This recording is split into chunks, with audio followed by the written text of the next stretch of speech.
십자가형을 선고받으신 예수님, 이런 제목으로 잠시 말씀 듣고자 합니다. 여러분, 개인적으로 고소를 당하여 조사를 받고 재판을 받는다는 것은 큰 고통입니다.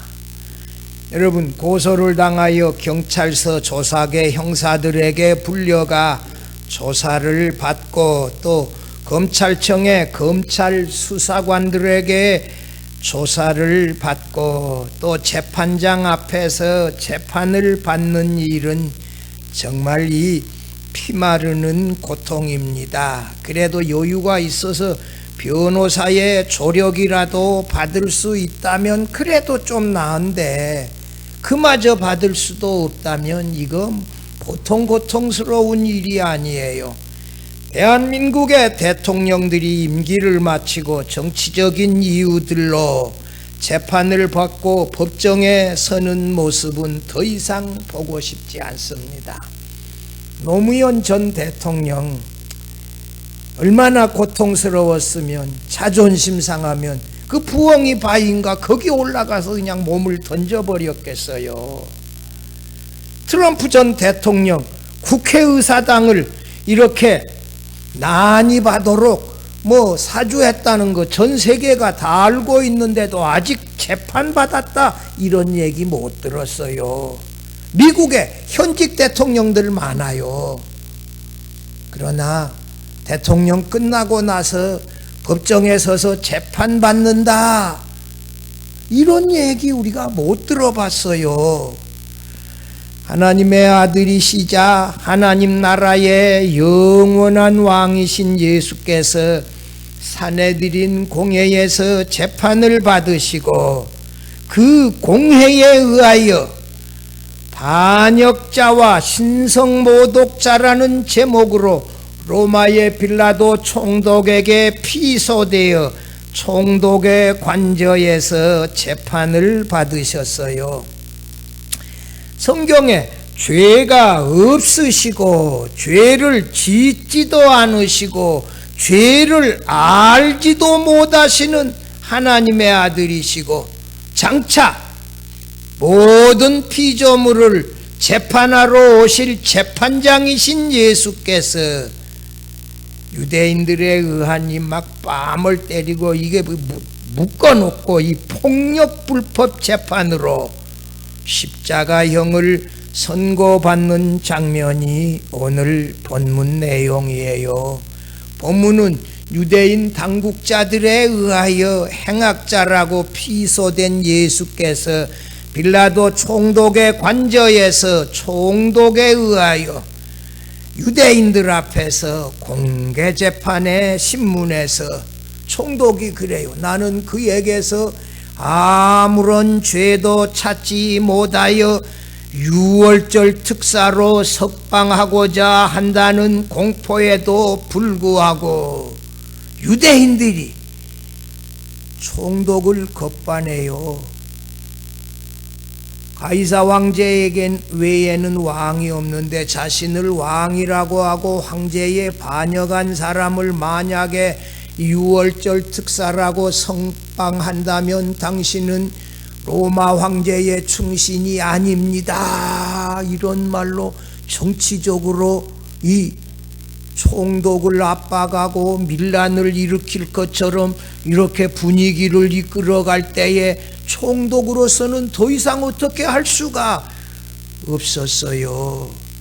대제사장들을 비롯한 유대인 당국자들이 예수님을 향하여 뭐라고요? 15절 봐봐요. 십자가에 못 박으라, 십자가에 못 박으라, 이렇게 큰 소리로 밀치고 양 총독의 관저까지 밀치고 들어오려고 하면서 이렇게 할 때에 비겁하지만 빌라도 총독은 죄가 없다고 이미 공포했는데도 불구하고 십자가형을 선고하여 로마 군인들에게 십자가에 못 박으라고 넘겨줄 수밖에 없었어요. 사내들인 공회는 밤에 재판하면 안 돼요. 반드시 증인은 2사람 이상 있어야 돼요. 그리고 사람을 이렇게 묶어가지고 뺨을 때리고 이러면서 재판하면 안 돼요. 빌라도 총독은 어때요? 왜 또 채찍질을 해요? 왜 또 가시면류관은 씌워요? 군인들의 겉옷을 벗어서 억가에 걸치게 해서 또 조롱하면서 재판해요. 이건 불법 재판, 폭력 재판, 이건 무효예요.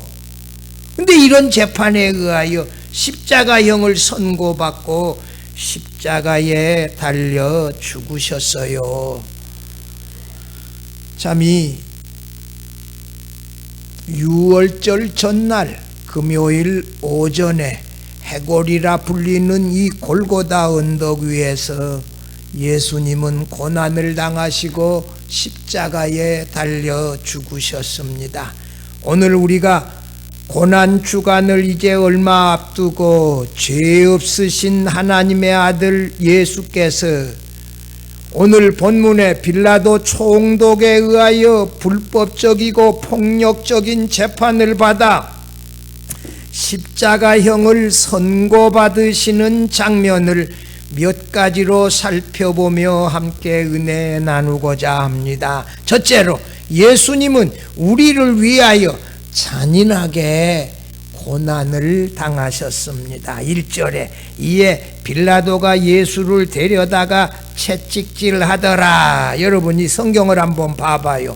여기 18장 38절 마지막에 보면 나는 그에게서 아무 죄도 찾지 못하였노라 유대인들에게 공포하잖아요.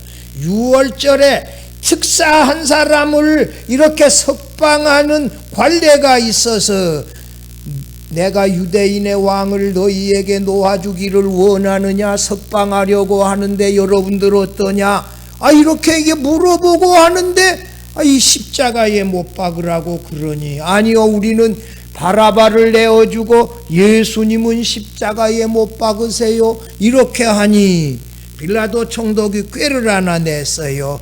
군인들에게 가벼운 채찍질을 하도록 했어요. 예수를 데려다가 1절에 뭐해요? 채찍질해요. 왜 이렇게 채찍질했을까? 그를 처벌해달라는 유대인들의 요구를 어느 정도 이 채찍질하여 만족시키고 유대인들의 동정심을 유발하여 그를 십자가에 못 박으라는 유대인들의 아우성이 이 가볍게 수그러들 것으로 가볍게 생각했어요. 누가복음 23장 13절에서 16절 보면 빌라도 총독이 유대인 당국자들에게 뭐라 그래요? 그가 행한 일에는 죽일 일이 없느니라. 그러므로 16절에 뭐라 해요? 그러므로 내가 때려서 놓겠노라. 이렇게 하고 결론까지 다 내려서 공포했어요. 근데 유대인들이 그 설득을 안 당해요. 세계에서 세계 3대 상인이 어딘 줄 알아요? 유대인들. 그 다음에 우리 대한민국의 개성 상인들. 세 번째가 중국 상인이래. 왕서방들. 전 세계의 3대 상인 가운데 우리나라 개성 상인들도 들어가요. 그 인삼을 재배해서 중국 사람들에게 비싸게 파는 사람들이니까 이 중국 사람들을 능가하지요. 이 대단한 그것이 있는데 로마의 채찍질에는 세 가지가 있다는 거예요. 하나는 난동 같은 가벼운 범죄를 저지른 자들에게 덜 혹독한 매질로 엄중한 경고가 수반되는 간단한 채찍질이에요. 두 번째는 더 심각한 범죄를 저지른 죄수에게 시행하는 잔인한 채찍질이에요. 셋째 마지막은 끔찍한 채찍질인데 십자가형과 같은 다른 형벌과 결부되어 시행되는 가장 무서운 채찍질이에요. 마지막 이 채찍질은 가죽의 뼈조각, 쇠조각을 박은 채찍으로 죄수의 옷을 벗기고 기둥에 묶은 다음에 형 집행자들이 돌아가면서 그들의 힘이 다할 때까지 또는 형 집행관이 그만할 때까지 죄수들을 세게 때려서 살이 찢어지고 뼈가 보이는 초죽음을 당하게 하는 채찍질인데 이날 예수님은 가벼운 채찍질로 놓아주려고 했다가 십자가에 못 박으라는 이 선고를 내리고 나서 무거운 채찍질을 또 당하셨다는 거예요. 그래서 예수님이 33살에 목수의 아들이고 목수잖아요. 십자가 하나 이게 가로놓인 이거 하나 짊어지고 가는 것은 33살의 일도 아닌데 이미 채찍질을 무거운 채찍질을 당해서 피를 많이 흘리고 기력이 다 쇠해서 쓰러지고 또 쓰러지고 또 쓰러져 3번이나 슬픔의 거리 비아 돌로로사 그 길을 가다가 쓰러짐으로 저 아프리카 북쪽 아리마대 사람 요셉으로 하여금 예수님 대신에 십자가를 지고 골고다 가게 한 것 아니요. 그래서 십자가에 달렸을 때 그날 모든 사람들의 무릎에 다리에 뼈를 꺾었는데 이미 보니 예수님은 돌아가셔 버렸어. 그래서 다리를 꺾을 필요도 없어. 그래서 이 무거운 채찍질을 당하여서 귀력이 이미 다 쇠하여서 쓰러지고 또 쓰러지고 십자가에서 빨리 돌아가셨다는 것이지요. 2절 3절 봐봐요. 근데 이 당시에 무거운 채찍질이 너무 야만적이어서 죄수들이 채찍에 맞다가 죽는 경우도 여러 번 있었대요. 2절 3절 봐봐요. 군인들이 가시나무로 관을 엮어 그의 머리에 씌우고 자색옷을 입히고 앞에 가서 이르되 유대인의 왕이여 평안할지어다 하고 손으로 때리더라. 이 재판할 때 손으로 때리면 안 되지요. 로마 군인들이 예수님의 머리에 이 대추 야자나무 긴 가지들을 꺾어가지고 한쪽으로 엮어가지고 면류관을 엮어서 머리에다가 씌운데 그 가시나무가 많단 말이에요. 긴 가시나무 누르는 거예요. 머리에다가. 그러면 가시나무가 찌를 것 아니요. 그래도 피는 얼마나 나겠어요. 무지막지한 군인들이 갖다 이렇게 했을 테니 얼굴에 피는 죽죽 흐르고 또 찌르는 고통은 어떻게 했겠어요. 자색옷은 군인들의 붉은색 옷인데 그것을 겉옷을 군인들이 벗어가지고 예수님 어깨에 이 로마의 황제 흉내를 내도록 딱 걸쳐서 이렇게 입혔단 말이요. 그리고 예수님 앞에 서서 예수님을 향하여 뭐라고요? 무릎을 꿇고 정렬하여서 충성을 맹세하듯이 유대인의 왕이여 평안할지어다 소리를 치면서 군인들이 그 손바닥으로 그 젊은 친구들이 예수님의 얼굴을 세게 때리며 모욕했다. 예수님은 빌라도 총독과 로마 군인들과 유대인 당국자들의 모진 조롱, 또 모욕, 채찍질, 또 고난, 순환 다 견뎌내셨지요. 예수께서 우리를 구원하시기 위하여 자원하여 이런 모진 고난을 다 당하셨습니다. 하나님은 죄 없으신 하나님의 아들 예수 그리스도에게 우리 모두의 죄악을 담당시키셨습니다. 예수 그리스도는 우리 대신에 모든 고난과 치욕을 당하셨다는 사실을 이번 고난 주간을 앞두고 다시 한번 또 이렇게 분명하게 믿으시기를 바랍니다. 둘째로, 근데 두 번째가 더 크네요. 둘째로 예수님에게 아무 죄도 찾지 못하였다는 총독의 말에 유대인들은 분노했어요. 4절 봐봐요.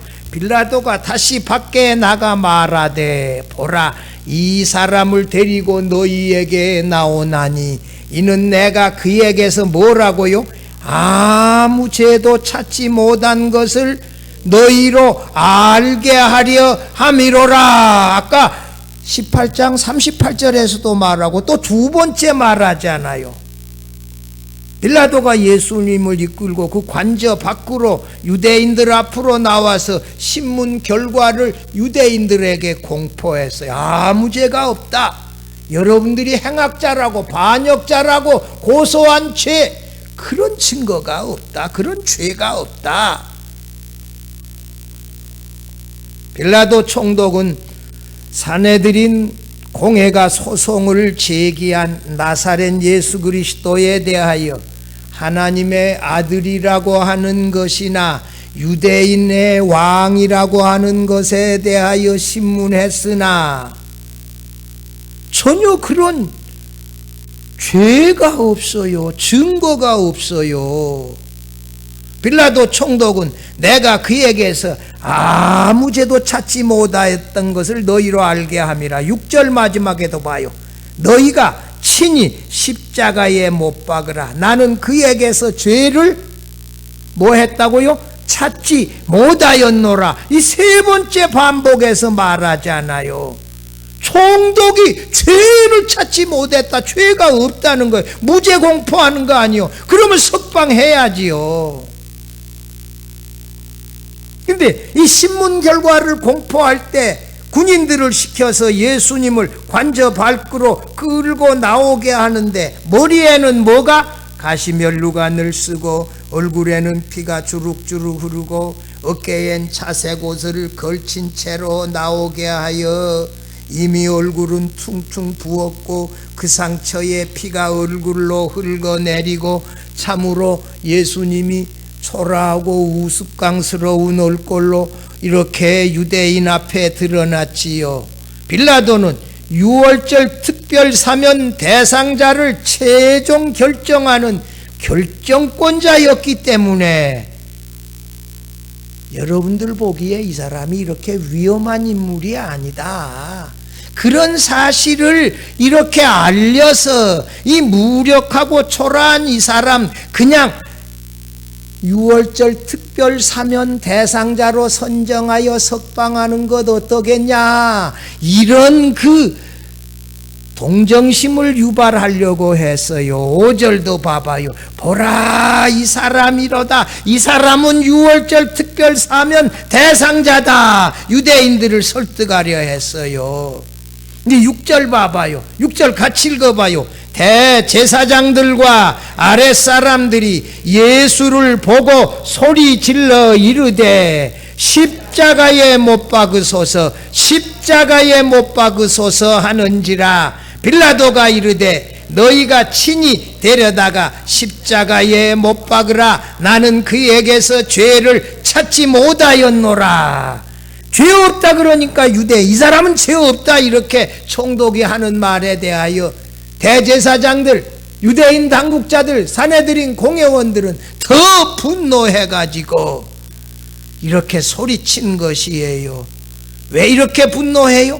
그동안에 예수님에 대한 적대감이 쌓였어요. 안식일을 범할 뿐만 아니라 아버지께서 일하시니 나도 일하신다, 하나님을 자기 친아버지라고 말하고 유대인들을 이 사단의 자식이라고, 독사의 자식들이라고 정죄하고, 이런 일에 대하여 상당히 적대감이 쌓여 있었고, 더군다나 빌라도 총독이 유대인 당국자들을 조롱하는 술수를 써서 예수님을 이렇게 데리고 나올 때에 더 참을 수가 없었지요.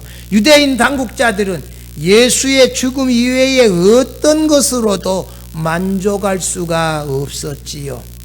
그들은 자신들이 총독에게 고소한 예수님의 반역죄가 유죄로 판결되어질 경우에 로마 시민이 아닌 사람이 당할 수 있는 사형 방법은 오직 십자가형 뿐이었어요. 그래서 유대인 당국자들은 총독을 향하여 뭐라고 말해요? 6절 마지막에 십자가에 못 박으소서, 십자가에 못 박으소서, 십자가형을 선고해달라고 강압하며 소리친 것이지요. 빌라도는 자신이 유대인들을 감동해서 6월절 특사로 이 석방하려고 했던 자신의 전략이 실패했다는 사실을 알고 화가 나서 역겹다는 듯이, 얘라 모르겠다, 이제 너희 마음대로 해라, 너희가 데려다가 십자가에 못 박으라, 나는 그에게서 죄를 찾지 못하였노라, 이렇게 말하게 되는 거지요. 이 말은 빌라도가 자신의 재판 권한을 유대인 당국자들에게 넘긴다는 것이 아니고 약간의 비아냥거리는 비웃음을 담고 있는 것이지요. 너희가 재판을 해달라고 해놓고 내가 재판해서 죄가 없다고 내가 공포하니 너희 도무지 나의 판결을 받아들이려고 하지 않는구나, 이런 말이에요. 예수님의 생애는 처음부터 고난의 연속이에요. 고난의 절정은 십자가였어요. 그리스도는 우리 대신에 처음부터 고난당하시고 마지막에 십자가에 달려 죽으셨습니다. 7절 봐봐요. 유대인 당국자들이 예수께서 자신을 뭐라고 했다고요? 7절에 봐봐요. 뭐라고 했다고요? 하나님의 아들이라 주장했다는 것도 사실 말이에요. 예수께서 죄가 없으신 하나님의 아들이심을 유대인들의 말로 증명하는 말씀이기도 합니다. 성도 여러분, 예수께서 죄 없는 하나님의 아들이심을 빌라도 총독의 증언을 통하여 유대인들이 자신을 하나님의 아들이라고 하는 말을 통하여 다시 한번 확인하시고, 예수께서 죄가 없으신 의인으로 우리를 대신하여 고난당하시고 십자가에 달려 죽으셨음을 믿으시기를 바랍니다. 셋째로, 예수님은 빌라도 총독에게 십자가형을 선고받고 넘겨졌습니다. 유대인 당국자들은 처음에 빌라도 총독에게 예수님을 고발하면서 18장 30절에 봐요. 뭐라고, 무슨 제목으로 고발해요?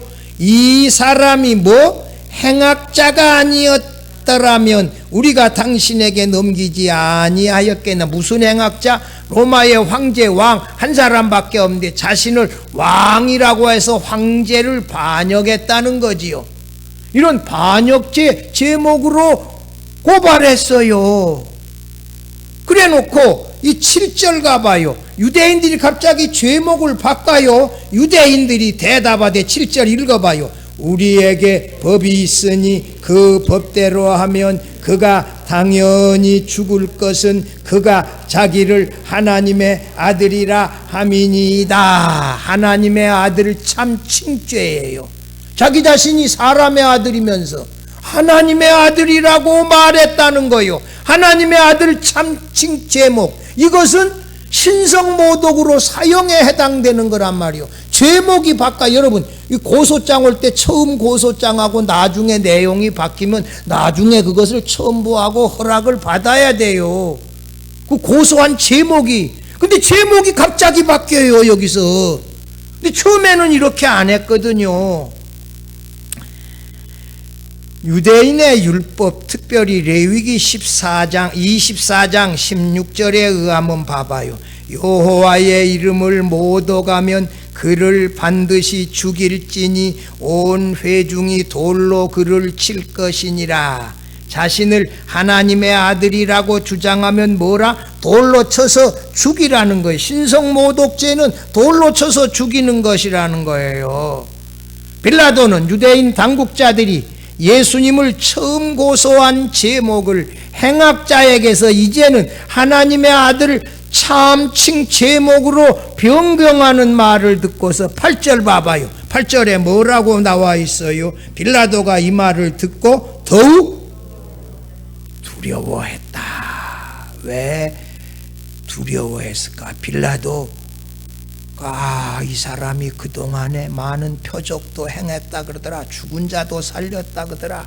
이 사람이 정말 신적인 놀라운 능력을 가진 신적인 인간일 수 있다는 생각에 자신이 조금 전에 이 예수님에게 군인들 시켜 채찍질한 것이 생각나서 순간적으로 큰 두려움에 빠졌다는 것이에요. 9절 봐봐요. 빌라도가 관저로 다시 들어가 9절에서 예수님께 물어요. 너는 어디로부터냐? 어디로부터냐? 이 말을 현대인의 성경에서는 뭐라고 말해 번역했다고요? 너는 어디서 왔느냐? 그 다음에 NASB 성경에는 뭐라고 번역했다고요? Where are you from? 우리가 이거 영어에서 많이 사용해. Where are you from? 너 어디 출신이냐? 너 전라도 사람이냐? 난 전라도 사람이라 이런 말 잘 안 해요. 어디라고 말해요? 나는 저 남도에 샀다. 태어났다. 전라도라고 하는 말 그 뉘앙스 속에는요, 약간 그 무시하는 듯한, 약간 깔보는 듯한 그런 뉘앙스가 담겨 있는데, 이 사람들은 꼭 전라도 사람 이렇게 말하려고 그래. 너 갈릴리에서 났냐?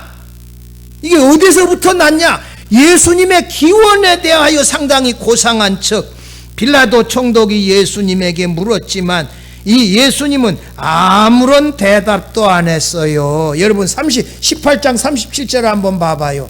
예수님이 빌라도 총독에게 뭐라 그래요? 빌라도가 이르되 그러면 내가 왕이 아니냐? 예수께서 대답하시되, 같이 읽어봐요. 내 말과 같이 내가 왕이니라. 내가 이를 위하여 태어났으며 이를 위하여 세상에 왔나니 곧 진리에 대하여 증언하여 함이로라. 무릇 진리에 속한 자는 내 음성을 듣느니라 하신대. 진리가 무엇이냐 질문하긴 했지만 빌라도는 이렇게 예수님이 진리에 대하여 증언하러 왔다는 이런 말에 관심이 없었어요.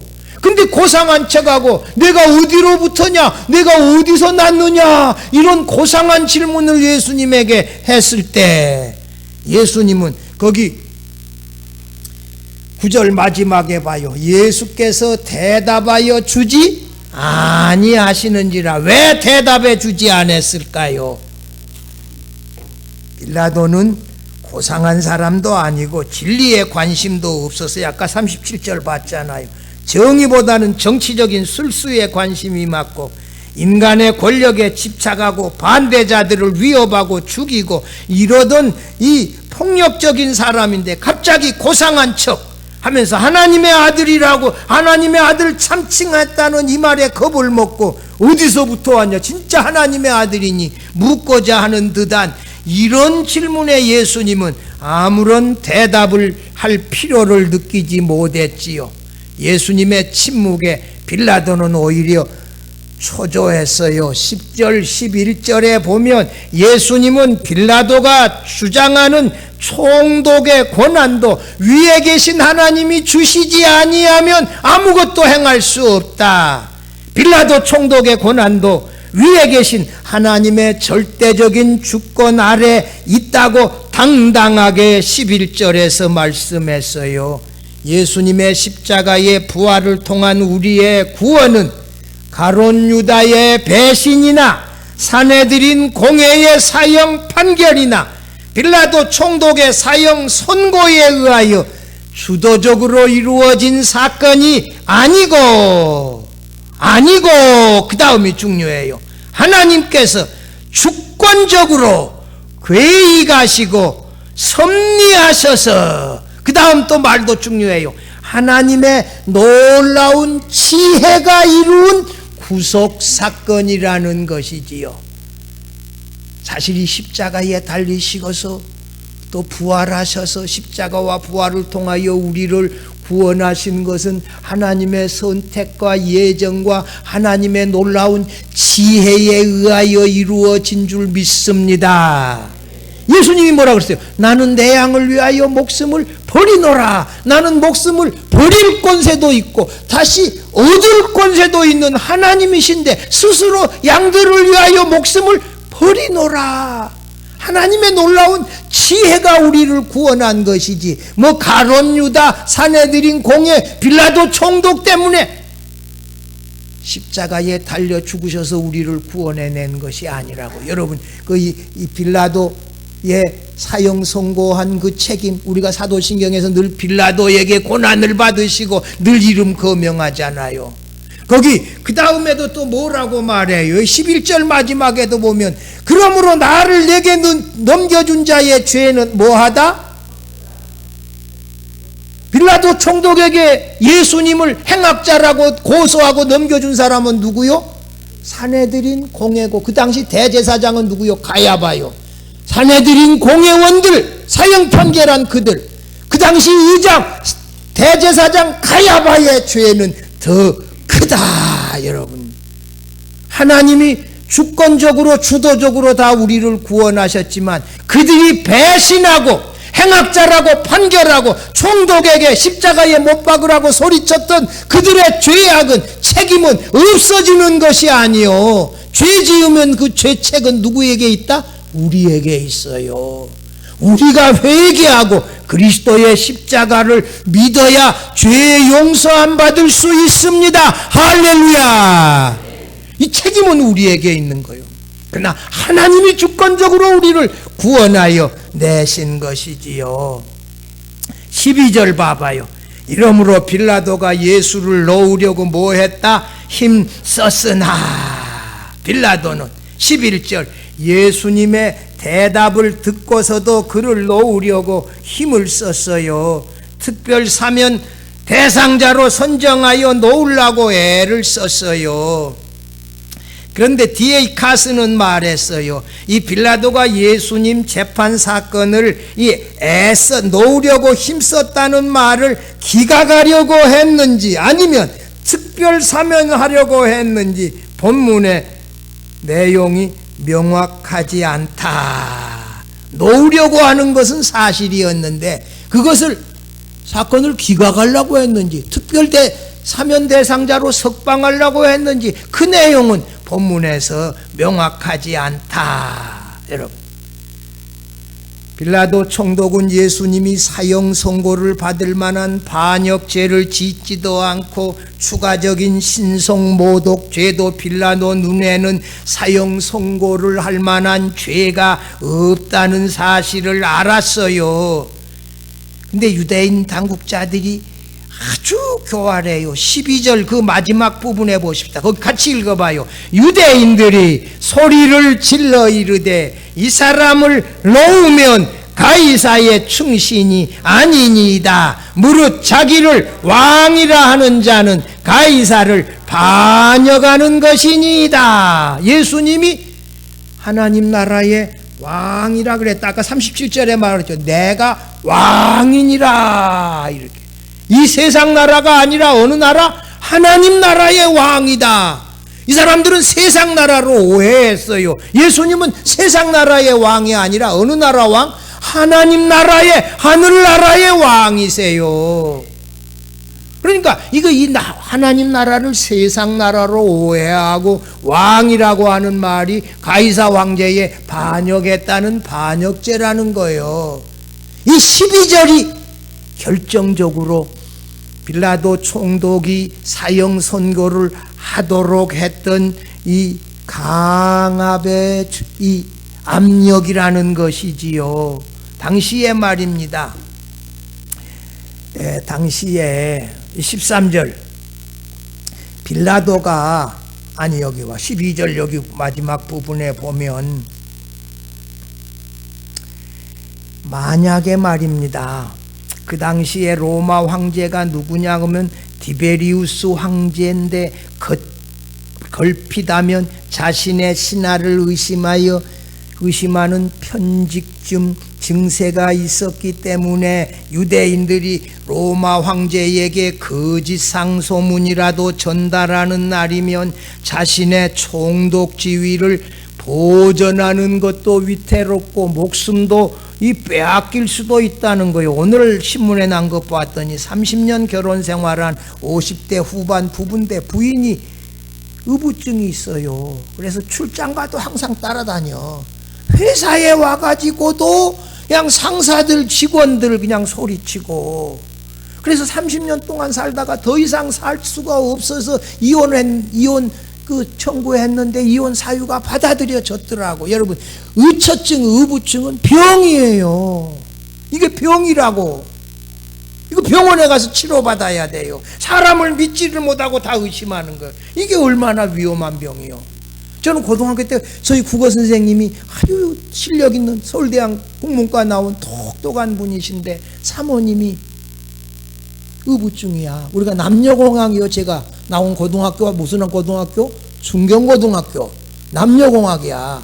그래서 선생님이 넥타이를 메고 학교를 못 와. 얼마나 낭만적이었는지. 고등학교 수업 시간, 나 이름은 잊어버렸는데 자기 연애 편지를 가지고 와서 우리에게 읽어주면서 수업하기도 했던 참 멋진 선생인데, 수업 끝나면 교문에 사모님이 기다려. 얼마나 창피해요. 선생님이 양복 한 벌을 이 넥타이를 메고 학교를 못 와.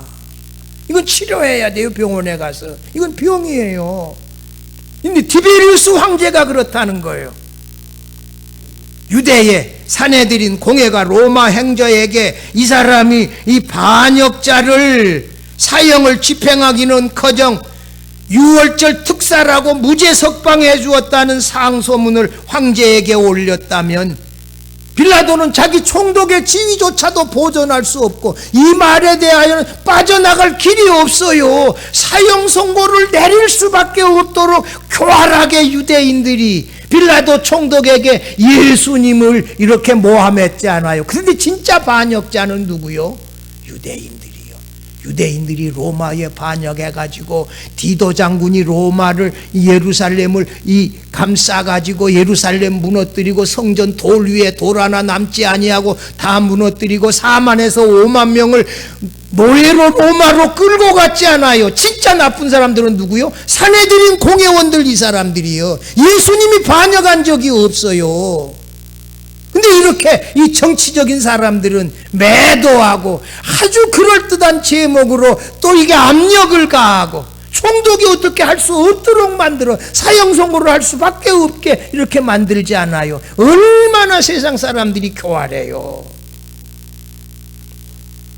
13절 봐봐요. 빌라도가 이 말을 듣고 예수를 끌고 나가서 돌을 깐 돌로 이 아스팔트 같은 것들을 만든 그 뜰이 있어요. 유럽에는 그게 많아요. 그걸 히브리 말로 가바다라 그래요. 그 재판석에 앉더라. 이제 재판의 판결을 알고 앉는 거예요. 유대인 당국자들의 압력에 마침내 굴복하여 빌라도 총독이 사형 선고를 했다는 것이지요. 14절. 6월절 준비일은 6월절이 그 다음 날인데 6월절 주간의 금요일을 말한다는 거. 여기 특별히 6월절이라고 말하는 것은 예수께서 도살당할 참된 6월절 어린 양이시라는 것을 상징적으로 보여주는 말이다. 6월절 준비일 제6시. 여기 본문에 몇 시라고 나왔어요? 제6시지요. 6시는 여기 1 해가지고 아래 봐봐요. 1 해가지고 아래 몇 시? 난 12시. 마가복음에는 몇 시로 나오는 거 아니? 마가복음 15장 25절에는 제3시. 이 당시에 시계가 있었을까 없었을까요? 시계가 있어요 없어요? 없어. 태양시계. 유목민들, 몽골인들은 태양 위에 그 위에가 이 구멍이 뚫어져 있거든. 거기서 이거 그림자를 보고 몇 시인지 정확하니 안 돼요. 우리 세종대왕이 이게 물시계 만들고 해시계 만들고 그렇잖아요. 이 시계를 그때 없는데 어떤 사람은 해가 떠 있는 것을 보고 어떤 사람은 제6시, 어떤 사람은 제3시. 그건 3시는 뭐요? 6을 더해요. 아침 9시요.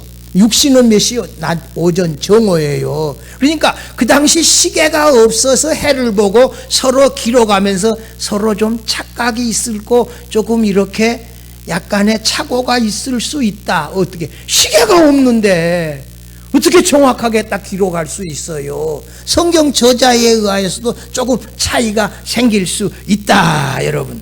근데 놀라운 사실은 제6시는 뭐예요? 제6시는 도살할 양을, 6월절 어린 양을 잡는 시간에 맞춰 빌라도 총독이 사형 선고를 했다는 것이지요.